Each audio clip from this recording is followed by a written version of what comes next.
नाज़रीन, Sindh indigenous rights alliance पारां बहरिया town के बरबरियत और कदीम गोठन ते कहा खिलाफ मलीर के गोठ हादी बख्श गब्बोल में आल पार्टीज़ कॉन्फ्रेंस मुनक़िद कई वई। कॉन्फ्रेंस में SUP सरबराह सैयद जलाल महमूद शाह, सिंध तरक्की पसंद पार्टी के सरबराह डॉक्टर कादिर मकसीम, GS सिंध महाज के सरबराह रियाज चांडियो और मुस्लिम लीग नून के अगवान सैयद शाह मोहम्मद शाह शिरकत कई। कॉन्फ्रेंस में बलोच कौम परस्त अगवान डॉक्टर अब्दुल हई बलोच, सिंध हारी कमेटी अगवान समर जतोई यूसुफ मस्ती खानी, सैयद खुदा दिनो शाह, सिंध बार काउंसिल और मलीर बार काउंसिल के अगवान, सिंध के अदीबन सहाफ़िन और आबादगारन वॾे अंग में शिरकत कई। उन मौके ते अगवाणन पारां जिदोजहद जो ऐलान किया वियो। अगवाणन पारां सिंध एक्शन कमेटी के सॾ ते 6 जून ते बहरिया टाउन के मुख्य गेट अॻियां ऐलानियल धरणे में भरपूर शिरकत जो ऐलान किया वियो। कॉन्फ्रेंस के खिताब कंदे अगवाणन चयो त बहरिया टाउन सिंध दुश्मन मनसूबो आहे, जंहिं ख़िलाफ़ समूरी सिंध में एहतजाजी तहरीक हलाई वेंदी।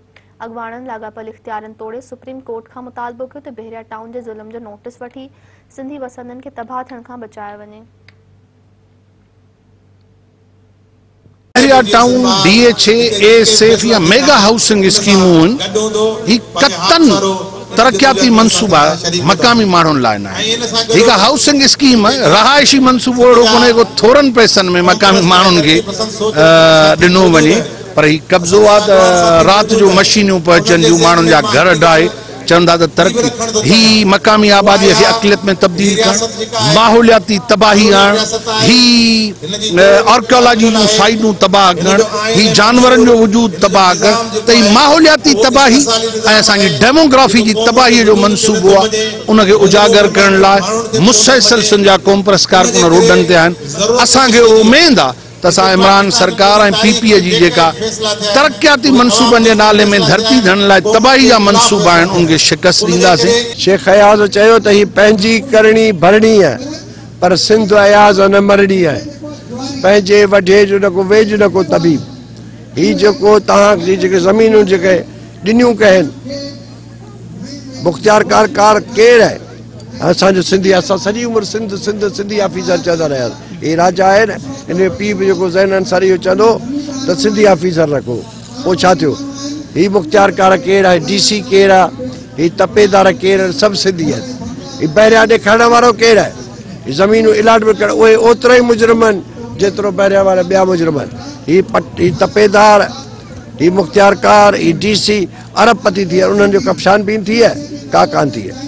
ॾिसो, इंतहाई अफ़सोस सां चवणो थो पए त बहरिया टाउन जंहिंखे असांजे मुल्क जे अहम इदारे सुप्रीम कोर्ट गैर क़ानूनी करार ॾिनो ऐं ग़लति अमल करार ॾिनई, कब्ज़े खोर करार ॾिनई, पर उन बहरिया टाउन जे ख़िलाफ़ मुल्क जा सभु वॾे में वॾा इदारा उनजे पोयां वेठा आहिनि। साईं, जीअं त तव्हांखे ख़बर आहे त क़ौमी अवामी तहरीक मोहतरम हज़रत पली जो चवण त हिन इशू ते तक़रीबन सॼी सिंध में हिकु हफ़्ते जी कंटिन्यू सॼी सिंध में जदोजहद कई आहे, मुज़ाहिरा कया आहिनि, एहतजाज कया आहिनि। असीं सम्झूं था हिकिड़ो इंतिहाई गैर आइनी ऐं गैर क़ानूनी अमल आहे। ही माण्हू जेके हिते सदियुनि खां आबाद आहिनि, ही पाकिस्तान ठहण खां पोइ हिते आबाद कोन थिया आहिनि। ही माण्हू हिते सदियुनि खां आबाद आहिनि ऐं उहे सदियुनि खां आबाद माण्हू जेके हिननि जूं मोरोसी मिल्कियतूं आहिनि, हिननि जूं क़ानूनी मिल्कियतूं आहिनि, हिन वटि सभु काग़ज़ आहिनि।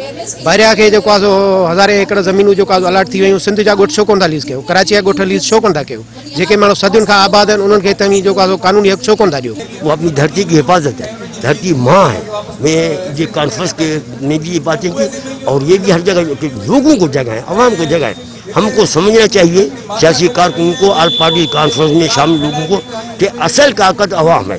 अगर अवामी ताकत को हम मुनज़्ज़म नहीं करेंगे और ये जो उनके कासा लैस है, असम्बली में जाते हैं, उनकी वकालत करते हैं, उनके साथ वो साजिश में शरीक हैं। देखिए, चाहे सिंध की हुकूमत हो वो भी साजिश में शरीक है, बलूचिस्तान की हुकूमत वो भी साजिश में शरीक है। तो इनको बेनकाब करें, इनसे नुमाइंदगी जो है ये इनसे हम अपनी अवामी ताकत को मुनज़्ज़म करके ये इनको नुमाइंदगी से मुस्तकिल महरूम कर सकते हैं। लेकिन हमें काम करना चाहिए ना, हमें यहाँ कॉन्फ्रेंस के बाद हमें लोगों में जाना चाहिए, अवाम में जाना चाहिए और आल पार्टी कॉन्फ्रेंस को एक टीम की सूरत में अवाम के पास जाना चाहिए, उनको मुनज़्ज़म करना चाहिए, उनको बताना चाहिए कि भाई ये साजिश को सिर्फ आपकी अवामी ताकत रोक सकती है, हम नहीं रोक सकते, ये हमारे बस की बात नहीं। तव्हां हींअर ॿुधो हूंदो बलोचिस्तान में जॾहिं ग्वादर में बाढ़ लॻाइण जो मसइलो आयो त हुते जूं जेके सियासी पार्टियूं हुयूं, हुते जो जेको अवाम हो उहो उन जे ख़िलाफ़ बीठो ऐं वफ़ाक़ी हुकूमत के मजबूरन हुन बाढ़ लगाइण जंहिंजो कम भी स्टार्ट थी चुको उनके कैंसिल करणो पियो, उनके ख़त्म करणो पियो। लेकिन हुते जा नुमाइंदा सचा हुआ, हुते जूं सियासी धुरियूं सचियूं हुयूं, तंहिंजी करे उहो जेको आहे मनसूबो ख़तमु थियो।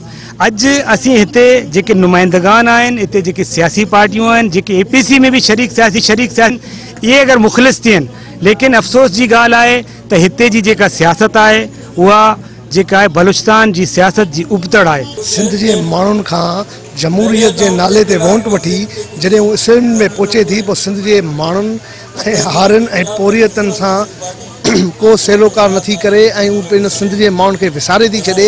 असली वारिस सिंध जे हारी ऐं मज़दूर ऐं मक़ामी माण्हू आहिनि। पहिरीं माज़ी में कालाबाग डैम ॿेटनि जहिड़ा ऐलान थिया जंहिंमें सिंध जे माण्हुनि पुरज़ोर मज़म्मत कई ऐं उहे ऐलान वापसि वठाया विया ऐं हाणे बि सिंध जा माण्हू सुजाॻ आहिनि ऐं हिते जे मक़ामी माण्हुनि खे बि सुजाॻी करणी पवंदी।